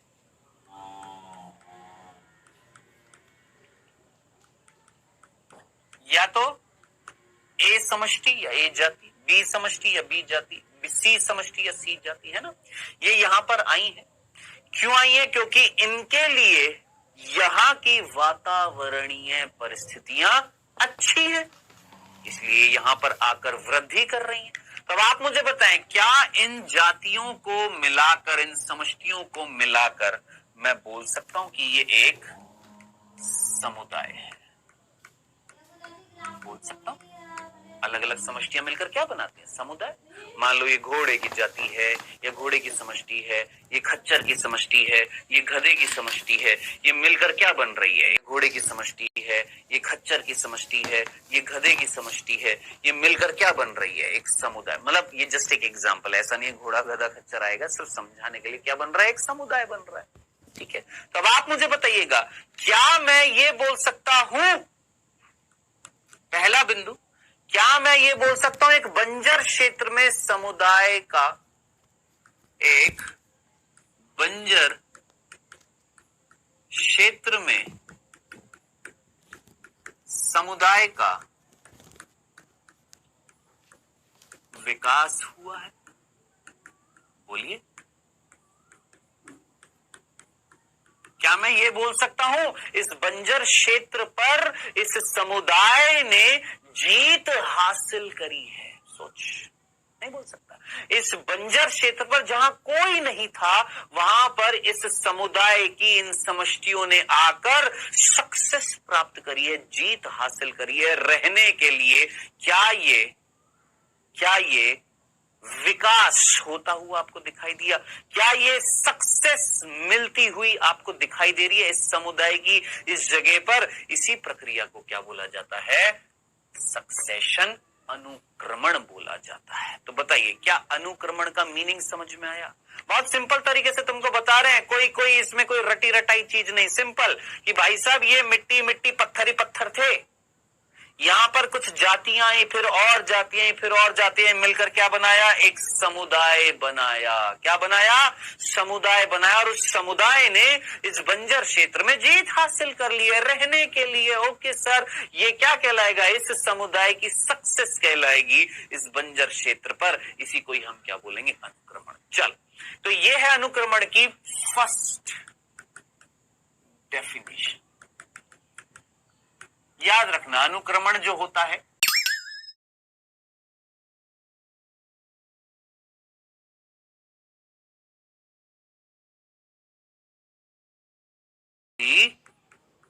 समुदाय का विकास होना या जीत हासिल करना क्या कहलाता है? अनुक्रमण। ठीक है, चलो सर, ये तो पहली डेफिनेशन है। दूसरी क्या है?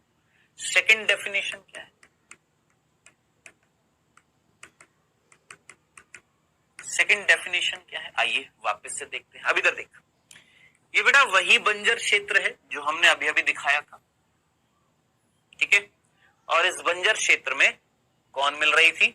सर ए समष्टि थी, बी समष्टि थी, सी समष्टि रह रही थी, और ये मिलकर क्या बना रही थी? एक समुदाय। फर्स्ट समुदाय था जिसने यहां पर जीत हासिल करी थी। ओके सर, अनुक्रमण हुआ था। मैंने कहा ओके, कोई दिक्कत नहीं, कोई प्रॉब्लम नहीं है। अब मैं तुमसे आगे बढ़ने से पहले एक सिंपल सी चीज पूछना चाहता हूं। आप सभी ने दिल्ली नाम सुना? यस सर, दिल्ली हम सभी ने नाम सुना है ना। दिल्ली में आज से अगर 30 या 40 साल पुरानी अगर मैं बात करूं, तो दिल्ली में प्रदूषण नहीं था। दिल्ली राजधानी थी। दिल्ली में लोग आकर बस रहे थे, क्योंकि वहां पर संसाधन जो थे अच्छे थे। लोगों को जॉब मिल रही थी, कंपनियां आ रही थी, मंत्रियों का घर वहां पर बन रहा था, है ना।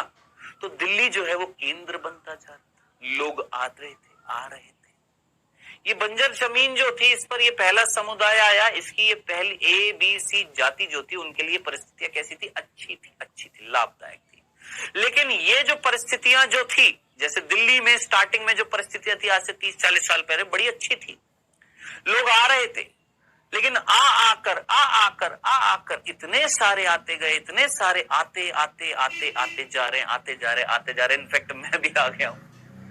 सोचिए, दिमाग लगाइए, दिल्ली में लोगों के आने से, वाहनों के बढ़ने से प्रदूषण बढ़ गया। हाँ सर।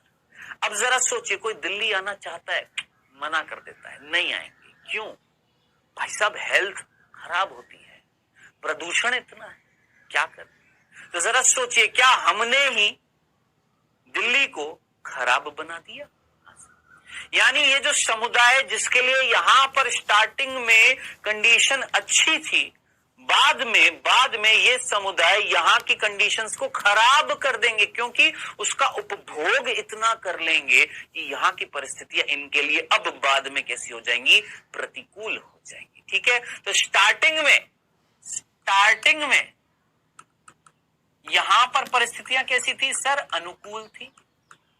जब ये आए थे स्टार्टिंग में अनुकूल थी, बाद में कैसी हो जाएंगी सर, प्रतिकूल हो जाएंगी।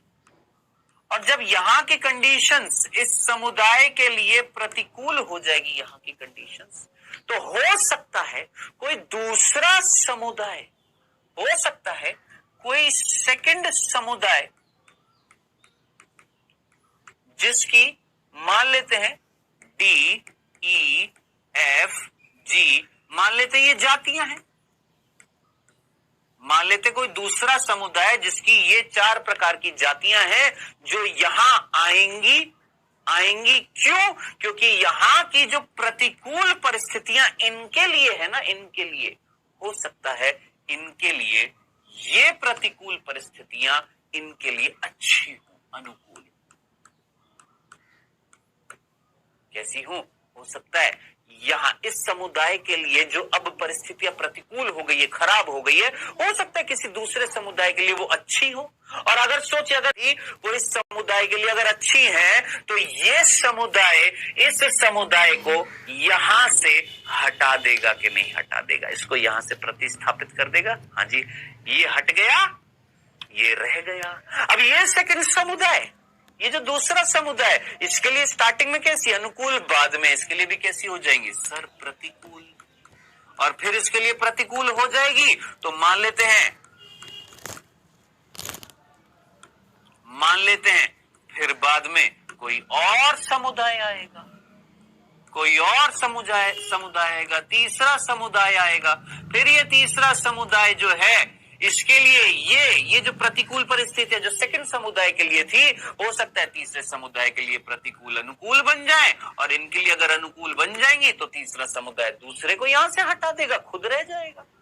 तो जरा सोचिए, इस तरीके से क्या मैं ये नहीं बोल सकता, इस कंडीशन में आपने क्या देखा, पहले समुदाय को दूसरे समुदाय ने हटा दिया, यानी दूसरे समुदाय ने पहले समुदाय को हटाकर क्या हासिल करी, जीत हासिल करी।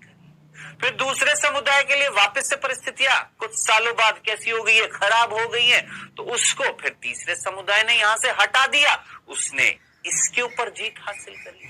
तो एक के बाद क्या आ रही है, जीत आ रही है, लोग समुदाय सक्सेस प्राप्त कर रहे हैं। तो जरा दिमाग लगाइए, इस चित्र को अब वापस से देखिए, ये बंजर जमीन है, दिख रही है आपको, ये दिख रही है चट्टाने, इसके ऊपर समुदाय आया जिसने जीत हासिल करी, ये पहला।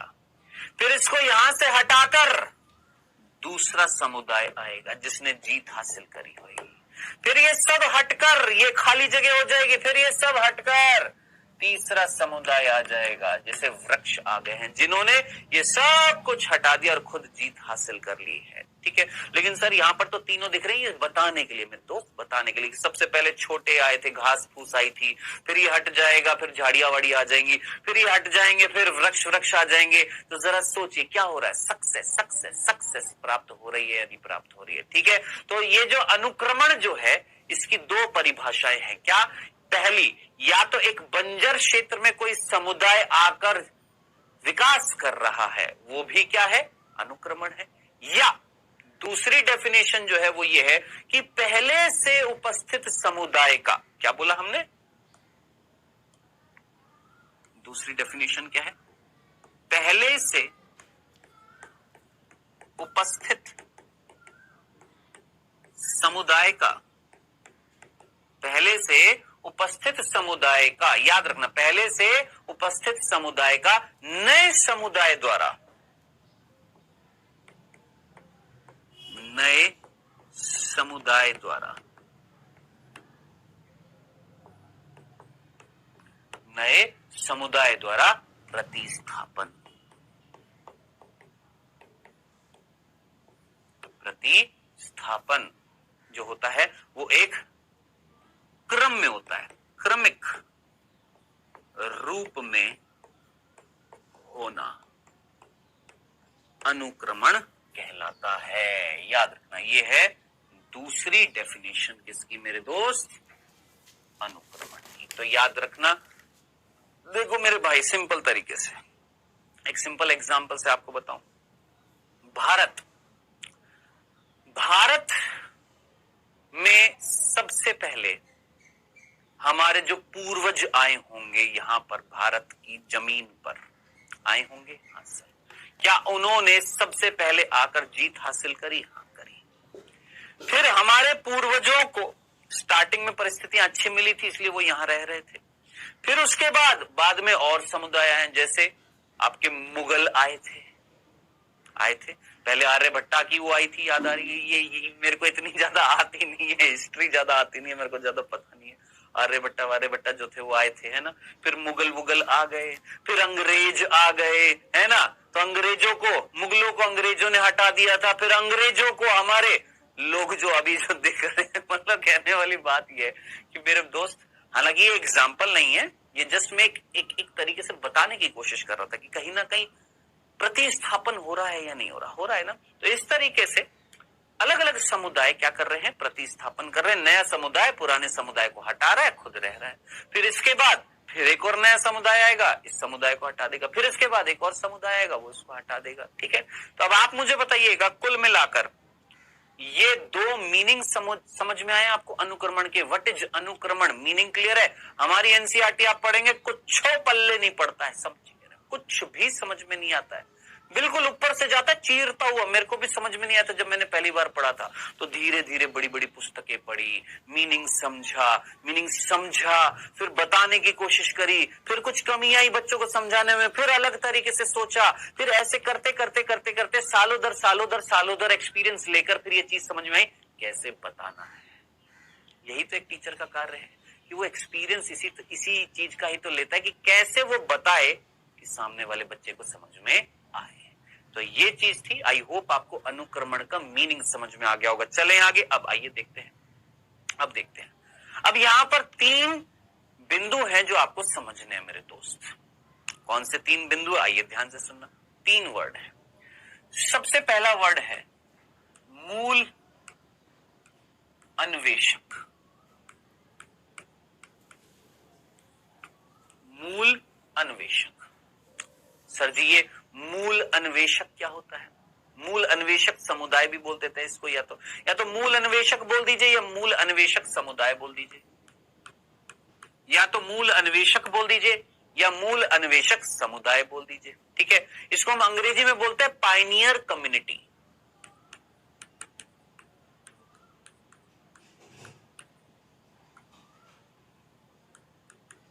अंग्रेजी में बोलते क्या? Pioneer community. सर ये क्या होता है? दोस्त याद कर, अनुक्रमण की सबसे पहली परिभाषा जो मैंने बताई थी उसमें जो सबसे पहला, जो सर्वप्रथम समुदाय जो होता है, सर्वप्रथम समुदाय जो होता है, ये वाला जो सबसे पहला, जिसने सबसे पहले जीत हासिल करी, उसको हम क्या बोलते हैं? मूल अन्वेषक। सर्वप्रथम समुदाय जो अनुक्रमण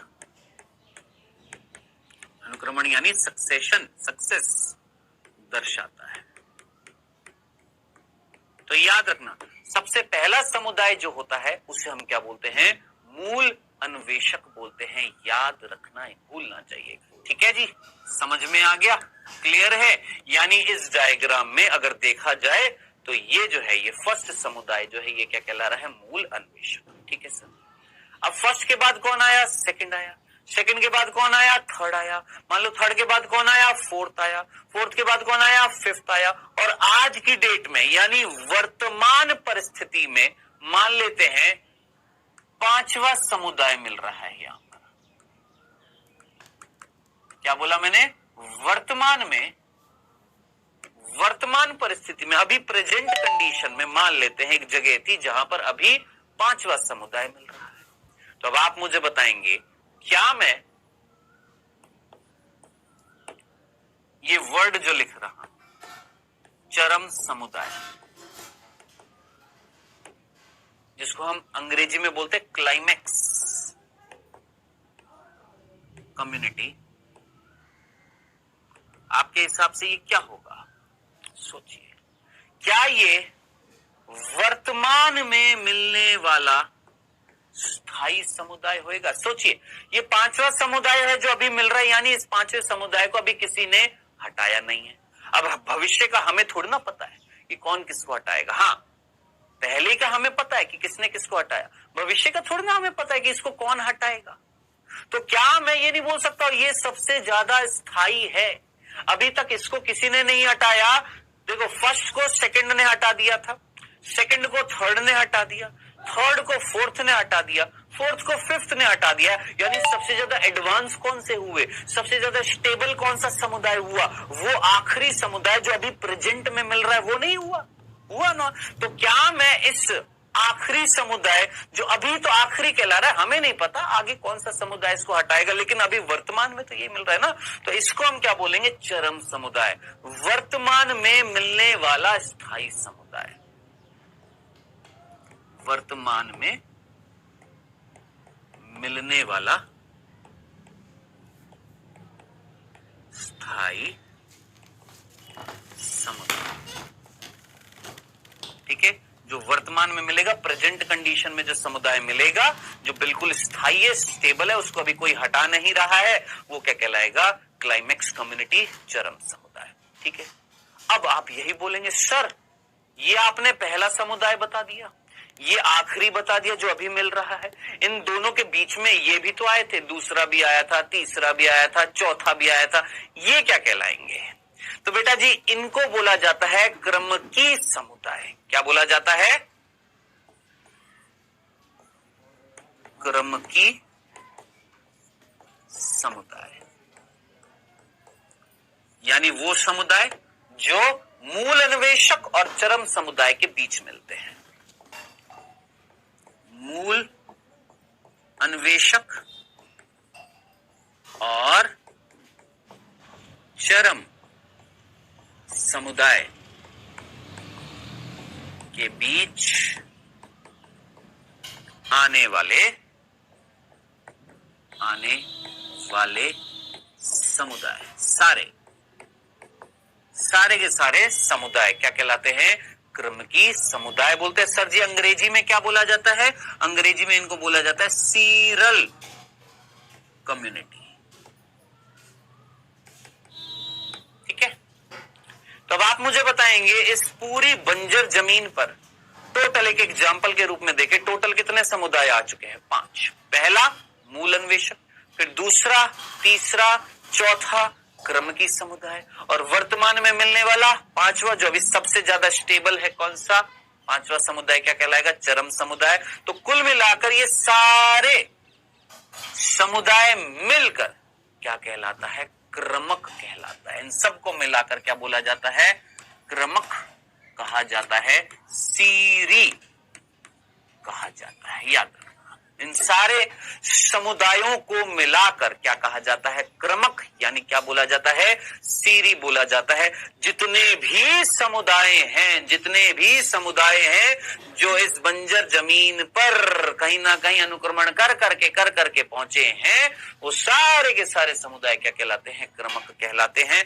मैं एक बार जल्दी से वापस से रिपीट कर रहा हूं, जरा ध्यान से सुनना। मैंने बोला ये एक बंजर जमीन थी जिस पर कोई नहीं था, ठीक है, या ये जैसे उदाहरण, जैसे नवनिर्मित तालाब बोल दीजिए, अभी अभी तालाब बना है, मतलब 1-2 महीने हुए हैं, एक तालाब बना है जिसमें कोई भी जीव नहीं था।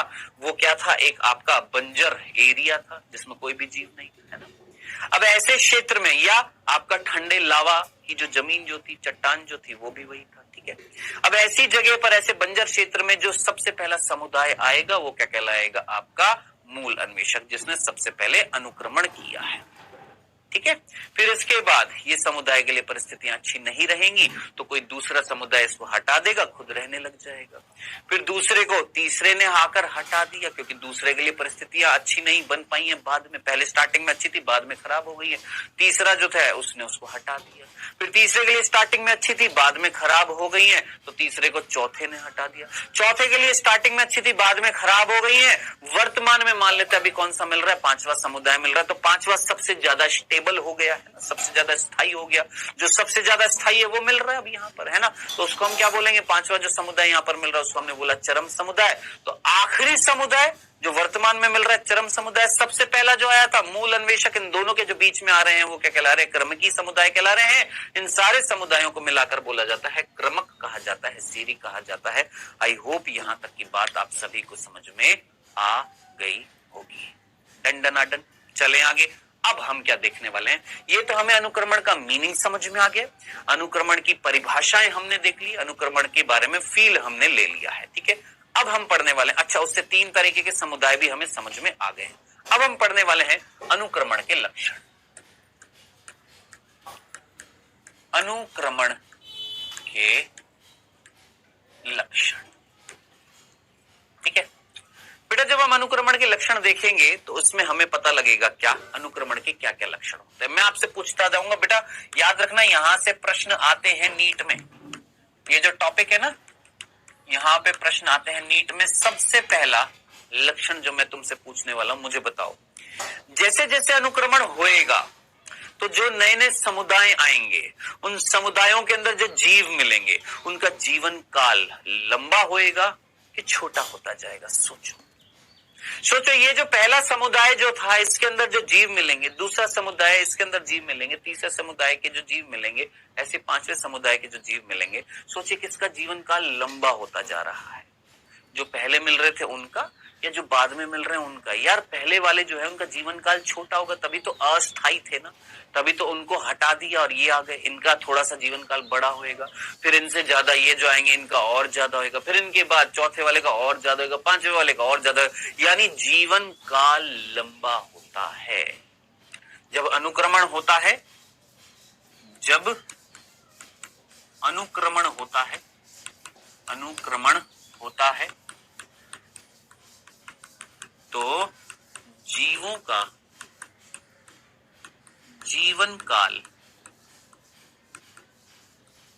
लंबा होता जाता है, लंबा होता जाता है। जैसे एक सिंपल सी बात पूछूं भाई साहब मैं तुमसे, तुम सभी ने वृक्ष नाम सुना है? हाँ सर सुना है। कैसी बातें कर रहे हैं? एक पादप प्लावक या एक छोटे से पेड़ की बात करूं, है ना, एक पुदीने के पेड़ की बात करूं और एक वृक्ष की बात करूं, दिमाग लगा किसका जीवन काल बड़ा है? पुदीने का। चलो मटर की बात कर लेते हैं, वृक्ष की बात कर लेते हैं, किसका ज्यादा है? वृक्ष का।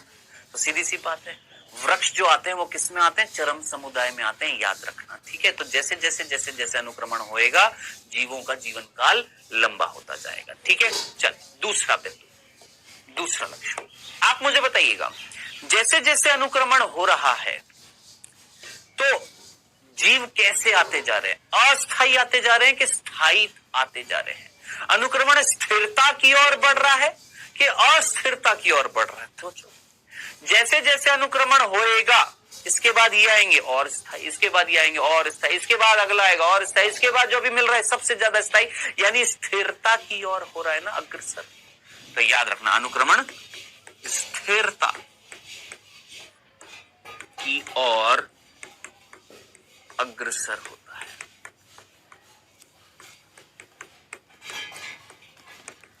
किसकी ओर अग्रसर होता है? स्थिरता की ओर अग्रसर होता है। इसमें कोई दिक्कत नहीं, समझ में आ गया। चल नेक्स्ट, तीसरा बिंदु आप मुझे बताइएगा, जब अनुक्रमण हो रहा है तो नई नई जातियां आ रही हैं। सोच, क्या इस जगह पर पहले एबीसी आई थी? क्या DEFG थी? नहीं, बाद में DEFG आई, नई जाति। फिर इसके बाद HIG पहले मिल रही थी? नहीं, और नई जाति आई। इसके बाद और नई जाति आएंगी, यानी जातीय विविधता बढ़ रही है कि कम हो रही है? सोचो, जातियों की विविधता, अलग अलग प्रकार की जातियां आ रही हैं, यानी जातीय विविधता बढ़ रही है कि कम हो रही है? तो ऑब्वियस सी बात है, क्या बोलेंगे हम? जातीय विविधता क्या होती है? बढ़ती है। जातीय विविधता क्या हो रही है बेटा? बढ़ रही है। अलग अलग प्रकार की जातियां आ रही हैं, यानी जातीय विविधता बढ़ रही है। ओके सर, अब आप ये बताइए, अगर जातीय विविधता अगर बढ़ती है, जितनी ज्यादा जातियां होंगी मरेंगी भी, हाँ, और जातियां अगर मरेंगी तो जरा सोचिए अपघटन भी ज्यादा होएगा। अपघटन अगर ज्यादा होएगा, अपघटन अगर ज्यादा होएगा तो ह्यूमस याद आ रहा है? ह्यूमस पढ़ाया था, याद कर। सोच, बहुत सारी जातियां हैं। सोच, ये जब मरेंगी मृदा में आएंगी, ये मरेंगी मृदा में आएंगी, ये मरेंगी मृदा में आएंगी, इनका अपघटन नहीं होएगा? होएगा ना। इनका अपघटन होएगा तो ह्यूमस का निर्माण ज्यादा होएगा कि कम होएगा? सर ज्यादा होएगा। तो मैंने क्या बोला, जातीय विविधता बढ़ती है तो जरा सोचिए जैव भार भी बढ़ेगा। जैव भार जो है वो भी बढ़ेगा। जातीय विविधता बढ़ रही है, जैव भार बढ़ रहा है, और ह्यूमस जो है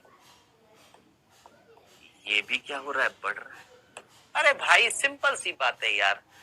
सोच, पहले 2 प्रकार की जातियां मिलती थी, अब 50 प्रकार की जातियां मिल रही है। अब ये 50 प्रकार की जातियां अगर मिल रही है तो जातीय विविधता बढ़ नहीं गई? बढ़ गई। अब इतनी सारी जातियां मिल रही तो उनके जीव मरेंगे नहीं? मरेंगे। तो ह्यूमस, अपघटन ज्यादा होगा तो ह्यूमस ज्यादा नहीं बनेगा? बनेगा।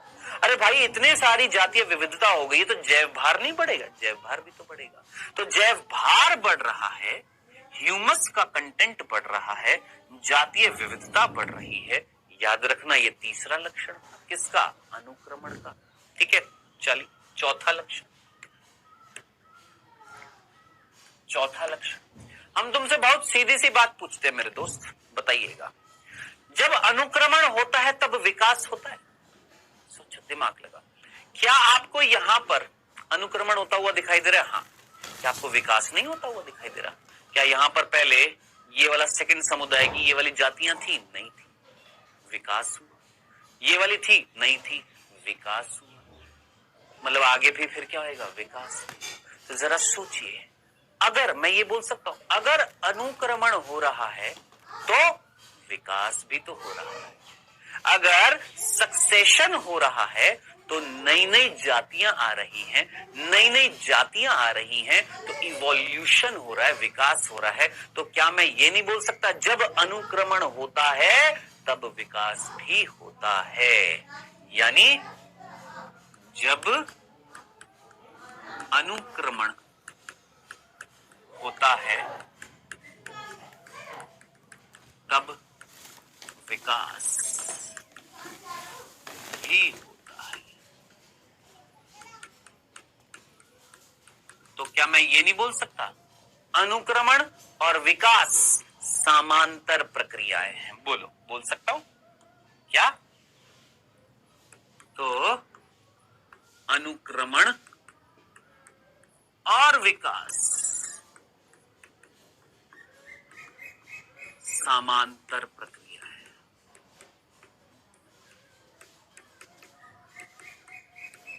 कैसी प्रक्रिया है बेटा?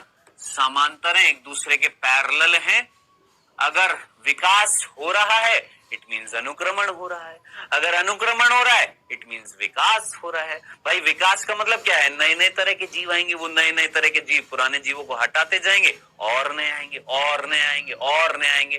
तो जरा सोचिए, दिमाग लगाइए। इस पृथ्वी पर आपने विकास चैप्टर हालांकि बाद में आएगा, विकास जब होता है, विकास जब होता है ना, नई नई जातियां आती हैं तो पुरानी धीरे धीरे। सोच, डायनासोर मिलते हैं? नहीं ना, खत्म हो गए। डोडो नाम सुना है? डोडो पक्षी था, खत्म हो गया ना। तो जातियां विलुप्त भी तो हो रही है, नई नई आ रही है, पुरानी पुरानी विलुप्त भी तो हो रही है। तो विकास अगर हो रहा है यानी अनुक्रमण हो रहा है, या अनुक्रमण हो रहा है इट मींस विकास हो रहा है। बताइए, ये चौथा लक्षण समझ में आ गया। पांचवा लक्षण बेटा, पांचवा लक्षण। अब आप मुझे बताइएगा, क्या अनुक्रमण के दौरान उत्पादक, उपभोक्ता, अपघटक बदल रहे हैं? सोच, क्या इस जगह पर जब पहला समुदाय आया था तो इस पहले समुदाय में कुछ उत्पादक होंगे, कुछ उपभोक्ता होंगे, अपघटक भी यहां पर होंगे? इस परिस्थिति में हाँ सर, यहां पर होंगे। ठीक है, बाद में फिर अनुक्रमण होएगा, फिर दूसरा समुदाय आएगा तो उत्पादक बदलेंगे, उपभोक्ता बदलेंगे, और अपघटक भी बदलेंगे। बिल्कुल नए नए प्रकार के, पहले यहां पर जीवाणु मिल रहे थे, फिर यहां दूसरे प्रकार के जीवाणु, दूसरे प्रकार की कवक आ गई हैं, अपघटक। फिर यहां पर यहां से यहां जब आएंगे तो अलग बनेंगे, क्या उत्पादक अलग प्रकार के होंगे, अलग मतलब दूसरे होंगे। मान लेते हैं यहां पर पहले कौन थे, ब्रायोफाइट थे, फिर कौन आ गए, टेरिडोफाइट आ गए, फिर कौन आ गए, जिम्नोस्पर्म आ गए हैं। तो जरा सोचिए, उत्पादक बदल रहे हैं, उपभोक्ता बदल रहे हैं, अपघटक बदल रहे हैं, यानी क्या मैं ये नहीं बोल सकता अनुक्रमण के दौरान परिवर्तन आ रहा है, किसमें, उत्पादकों में, उपभोक्ता में, अपघटक में, इन सभी को बोला जाता है वानस्पतिक बोला जाता है। क्या बोला जाता है, वानस्पतिक। जिनको नहीं समझ में वापस से देखना, ध्यान से सुनना। क्या बोला, अनुक्रमण के दौरान वानस्पतिक, वनस्पति नहीं है ये, वानस्पतिक है, इसको हम वेजिटेशन बोलते हैं। याद रखना, वनस्पति इज डिफरेंट, वनस्पति मतलब पेड़ पौधे, वानस्पति मतलब वेजिटेशन का मतलब यहां पर किसकी बात करते हैं, उत्पादक की, उपभोक्ता की और अपघटक की। अब जरा सोचिए, मैंने बोला मेरे घर में गार्डन है, ध्यान से सुनना, मेरे घर में एक गार्डन है, उस गार्डन का वानस्पतिक मतलब उस गार्डन का वेजिटेशन मतलब उस गार्डन में उत्पादक, उपभोक्ता और अपघटक की जब मैं बात करता हूं कि मेरे गार्डन में घास है, टिड्डे हैं, जीवाणु हैं, ये मिलकर मेरे गार्डन का क्या बनाएंगे, वानस्पतिक बनाएंगे, वेजिटेशन बनाएंगे। तो मैंने बोला अनुक्रमण के दौरान वानस्पतिक परिवर्तन होता है। अनुक्रमण वानस्पतिक परिवर्तन की ओर अग्रसर होता है।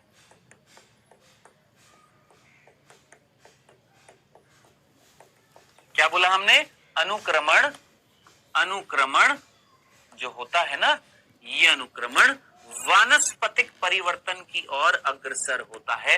जिनको नहीं समझ में आया ये वाला बिंदु, मैं वापस से बता रहा हूं, देख, कनेक्ट कर, फील कर, दिल से फील कर, दिमाग से फील कर। क्या तुमने इस जगह पर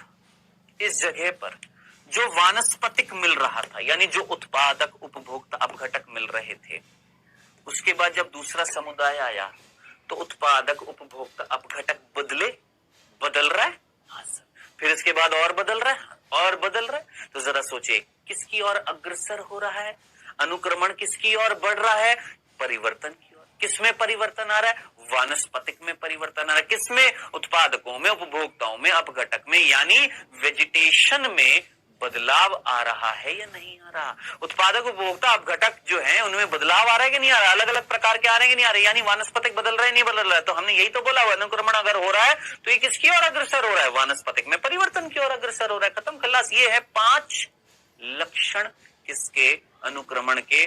दोस्त, इन 5 लक्षण में से किसी भी एक लक्षण से प्रश्न पूछ लिया जा सकता है नीट में। याद रखना, ये 5 के 5 लक्षण अनुक्रमण के हैं। बोलिए, यहां तक की बात समझ में आ गई है, कोई कंफ्यूजन नहीं था। चलें आगे बढ़ते हैं मेरे दोस्त। अब हम पढ़ रहे हैं यहां पर अनुक्रमण के प्रकार। जल्दी से पढ़ते हैं अनुक्रमण के प्रकार, बहुत सिंपल सा है। देखिए, अनुक्रमण जो होता है बेटा जी, ये 2 प्रकार का होता है। एक होता है प्राथमिक अनुक्रमण और एक होता है द्वितीय अनुक्रमण। बहुत सिंपल तरीके से मैं तुमसे पूछता हूं, ध्यान से सुनना। इन दोनों में डिफरेंस जरा देखिएगा फटाफट। बहुत पहला डिफरेंस, इसको लगभग संपन्न होने में हजारों वर्ष लग जाते हैं, हजारों वर्ष लग जाते हैं। क्या बोला मैंने, इस तरह के अनुक्रमण को होने के लिए लगभग हजारों वर्ष लग जाते हैं, जबकि ये इसको संपन्न होने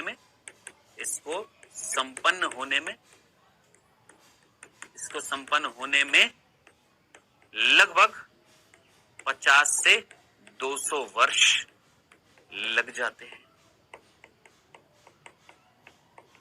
तो अब आप मुझे इतनी सी बात बताइए, कौन सा अनुक्रमण जल्दी हो रहा है? भाई साहब ये हो रहा है, ये 50 से 200 वर्षों में हो रहा है, इसको हजारों वर्ष लग रहे हैं, तो इसमें थोड़ा सा डिले हो रहा है, टाइम लग रहा है, और ये जल्दी से हो गया है ना। तो प्रश्न आपसे पूछ लिया जाएगा कौन सा अनुक्रमण तेज गति से होता है, तो सीधा याद रखना द्वितीय। अब आप बोलेंगे सर कैसे, द्वितीय वाला तेज गति से कैसे हो गया? आइए समझ ले। देख मेरे भाई, मैं सीधी सीधी बात बोलता हूं, ये एक बंजर जमीन थी, इस बंजर जमीन में कोई भी उत्पादक, कोई भी उपभोक्ता, कोई भी अपघटक यहां पर नहीं था। सबसे पहला समुदाय आया, फर्स्ट समुदाय यहां पर आया, जिसमें अलग अलग जातियां हुई, ठीक है। फिर इसको हटाकर दूसरा समुदाय आया, इसको हटाकर तीसरा समुदाय आया, ठीक है। तो जरा सोचिए, क्या यहां पर पहले से कोई था? क्या इस बंजर जमीन पर, इस बंजर जमीन पर, इस मृदा में, इस लावा में, या ठंडे लावा में, या नवनिर्मित तालाब में पहले से कोई जीवन था? नहीं। यहां पर इस जगह पर पहले से कोई जीवन नहीं था। जब इस जगह पर, जहां पहले से कोई वानस्पतिक नहीं मिल रहा, कोई उत्पादक, कोई उपभोक्ता, कोई अपघटक नहीं मिल रहा है, तो वहां पर टाइम लगेगा पहले समुदाय को आने में, बहुत टाइम लग जाएगा। किसको? पहले समुदाय को आने। फिर पहले के बाद दूसरे आने में भी थोड़ा सा और समय, फिर दूसरे के बाद तीसरा आने में भी समय लगेगा। यानी ये जो सक्सेशन जो होगा थोड़ा धीमी गति से होगा। क्यों? क्योंकि यहां पर ये जो मृदा जो है, या ये जो पानी है, इसमें कोई भी पोषक पदार्थ नहीं थे। समझ में आ गया? अब इधर देखिए, अब मैंने बोला ये जो जमीन जो थी इधर वाली, इसमें पहले से पहला समुदाय था, उसको हटाकर दूसरा यहां पर था, दूसरे को हटाकर तीसरा यहां पर था। जरा सोचिए, पहला समुदाय जब हटेगा तो उस समुदाय के जीव जो है मर जाएंगे, उनकी डेड बॉडीज यहां पर जाएंगी, तो ये मृदा उपजाऊ है। दूसरा समुदाय जब मर जाएगा, उसके जीव जब मर जाएंगे, तो उसकी वजह से यहां पर मृदा जो है उपजाऊ है। तीसरा समुदाय जो था, जो यहां पर रह रहा था, पहला खत्म हो गया, दूसरा खत्म हो गया, तीसरा मिल रहा है, ठीक है सर। लेकिन पहले और दूसरे के कारण, पहले और दूसरे के कारण क्या मृदा उपजाऊ हो गई है? हाँ सर, मृदा कैसी हो गई है? उपजाऊ हो गई है। ओके, अब तीसरा यहां पर मिल रहा था, मैंने कहा। अब हुआ क्या? कोई प्राकृतिक, क्या बोला हमने? कोई प्राकृतिक आपदा ऐसी आई, कोई प्राकृतिक आपदा ऐसी आई कि यहां पर जो भी समुदाय मिल रहा था, वो समुदाय खत्म हो गया। अब जरा सोच, तीसरा भी खत्म हो गया है। कौन खत्म हो गया? ये तीसरा खत्म हो गया। किसके कारण? प्राकृतिक आपदा के कारण। अब इस जमीन पर कोई भी नहीं, लेकिन इस जमीन के अंदर उपजाऊपन है कि नहीं है? सोच, क्या इस मृदा में, क्या ये मृदा उपजाऊ है? क्या इस मृदा में जो पहले से जो समुदाय जो थे यहां पर मर मराकर, ये मृदा को उपजाऊ तो कर गए ना? कर गए ना? प्राकृतिक आपदा आ गई, मान लेते हैं ज्वालामुखी फट गया है, या मान लेते कुछ ऐसी बाढ़ आ गई है, ठीक है, मतलब कोई प्राकृतिक आपदा आ गई जिसके कारण ये मृदा जो है उस पर, इस जमीन पर सारे जीव खत्म हो गए। जैसे डायनासोर वाली कंडीशन है ना, सारे खत्म हो गए, लेकिन मृदा अभी भी उपजाऊ।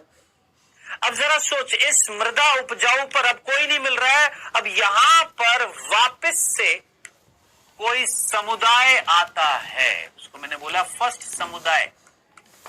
क्या उसने अनुक्रमण किया? हाँ सर किया। अब आप मुझे बताइए, अनुक्रमण तेजी से होएगा कि धीरे होएगा? मेरे दोस्त, ये जमीन कैसी थी? पूर्ण रूप से बंजर थी, जहां पर इस जमीन पर कोई नहीं था, कोई नहीं था। इसमें जब सबसे पहले समुदाय आएगा तो उसको टाइम लगेगा। लेकिन जरा सोच, यहां पर ये जो मृदा जो है, इसमें अनुक्रमण तो हो रहा है, लेकिन जिस जमीन पर हो रहा है वो मृदा उपजाऊ है। क्यों? क्योंकि यहां पर पहले से वानस्पतिक था, किसी प्राकृतिक आपदा के कारण वो सब कुछ खत्म हो गया था, लेकिन उनके अवशेष मृदा में जब चले गए थे तो मृदा उपजाऊ हो गई थी। अब इस पर जब अनुक्रमण होएगा तो तेज गति से होगा या नहीं होएगा? तो अनुक्रमण पहली बार हो रहा है कि दूसरी बार हो रहा है?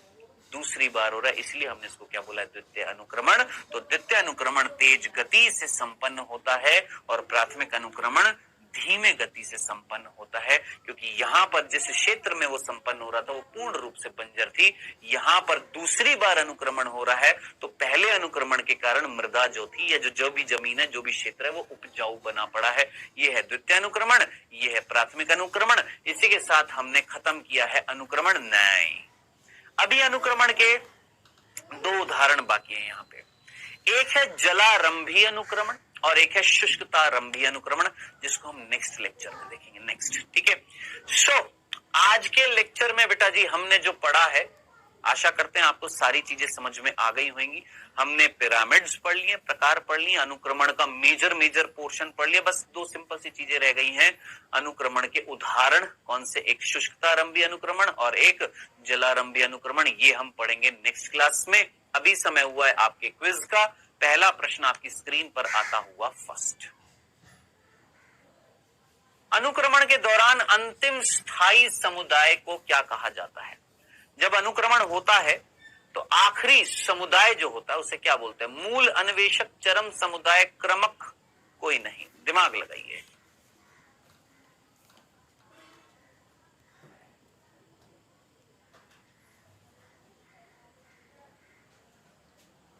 अनुक्रमण के दौरान जो आखिरी समुदाय आता है, जो स्थायी होता है, उसे हम क्या बोलते हैं? मूल, अन्वेषक, चरम समुदाय, क्रमक या कोई नहीं?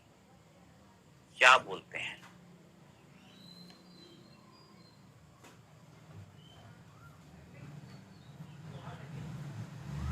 हाँ जी, कर लिया। दूसरा, 10% का नियम किसने दिया था? हैकल ने, लिंडमान ने, मॉर्गन ने या मिलर ने? 10% का नियम किस वैज्ञानिक ने दिया था?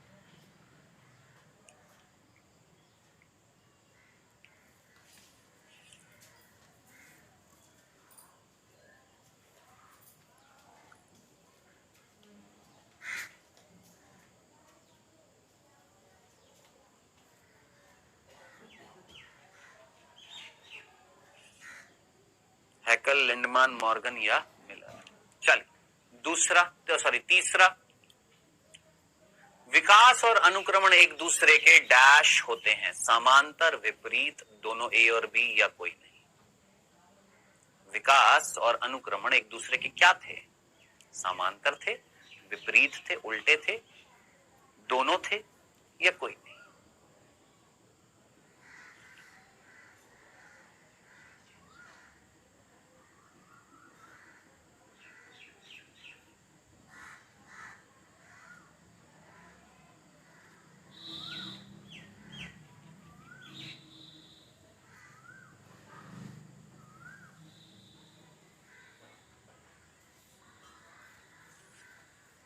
आखिरी प्रश्न बेटा आज का, कौन सा अनुक्रमण तेज गति से होता है? प्राथमिक, द्वितीय, तृतीय, उपरोक्त सभी?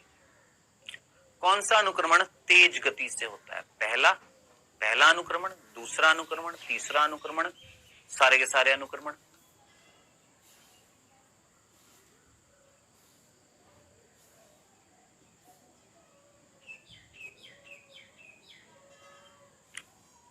चलिए जी, समय हुआ समाप्त। आइए डिस्कस करते बेटा। पहला प्रश्न था बच्चों यहाँ पर, अनुक्रमण के दौरान अंतिम जो स्थायी समुदाय था उसका नाम क्या था बेटा? चरम समुदाय। जो लास्ट था, वर्तमान में मिल रहा था, सबसे ज्यादा स्थायी था।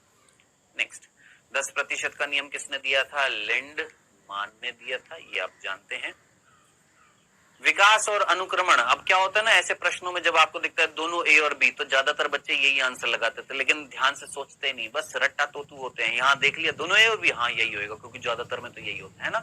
विकास और अनुक्रमण एक दूसरे के विपरीत थोड़ी ना थे। जैसे जैसे अनुक्रमण होगा वैसे वैसे विकास होगा, तो एक दूसरे के क्या होता है? समांतर होते हैं। आंसर क्या होगा बेटा? ए होगा। आप में से कईयों ने लगाया होगा सी, हमको पता है। कौन सा अनुक्रमण तेज गति से होता है? ऑब्वियस ही बात है, द्वितीय अनुक्रमण कैसा होएगा? तेज गति से होएगा। नहीं सर, तृतीय, अबे तृतीय पढ़ा भी था क्या? तृतीय अनुक्रमण होता ही नहीं है। दो ही प्रकार के थे, हमने दो ही तो पढ़े थे, एक प्राथमिक पढ़ा, एक द्वितीय पढ़ा। तृतीय होता ही नहीं है, दो ही प्रकार के होते हैं। प्राथमिक जो हजारों वर्ष ले लेता है, ये 50 से 200 वर्ष ले लेता है, ये कुछ होता ही नहीं है। तो आंसर क्या हो जाएगा? द्वितीय अनुक्रमण। Answer is second.